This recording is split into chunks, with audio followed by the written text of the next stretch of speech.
Humanistic Person-Centered Therapy by Luisa Ortega. So, when and where was humanistic person-centered therapy developed?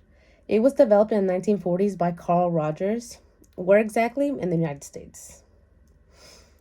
Who are the primary theorists? Carl Rogers is the main one, the founder. Abraham Maslow is the leader, and Rollo May works as an influencer.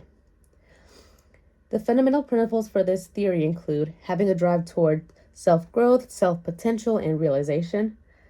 Healing and growth happening in a safe, warm, and non-judgmental environment. This allows the client to be more open with themselves and their experiences. And core conditions are a pathway to change. The main ones are empathy, unconditional positive regard, and genuineness. What are the underlying assumptions? Humans are basically trustworthy. They have a tendency to pursue self-actualization and health, and humans respond to their uniquely perceived world. Psychological distress may occur when a person comes between who they are and who they think they should be. Us humans, we're very complex and different, and that's what makes this very interesting, and what's interesting about learning about others and ourselves. What is the conceptual model? Change happens when the client lets their guard down, sort of like a dog. Like at first they're like uneasy, they won't let you pet them, but after they grow, they feel safe, they'll let their guard down, they'll be more open. The change allows them to rediscover their inner self and resources.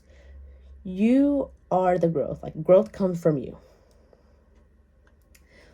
What is the role of the therapist and client for this approach? As a therapist, you're supposed to provide a warm, non-judgmental environment, provide empathy always, and try not to assert any type of authority. And a client's role is to basically lead the session. This is about you. You are your own expert. Okay, some techniques used are reflective listening, emotional mirroring, unconditional positive regard, and just genuineness. Be transparent, be real. Examples and how techniques are applied. So if a client may be oh, I feel like a failure, the therapist might respond with, in the moment you feel lost/defeated, this is causing you to be so hard on yourself. Kind of let them work as a mirror. Let them see themselves, Okay. Explain why these techniques align with theoretical framework. They support empathy, acceptance, and it's client-led. So it allows them to grow. Okay. These are some things that research has said about all of this. So, that's how it's very effective. It'll help young adults, people who struggle with self-worth, and clients who may feel misunderstood and judged.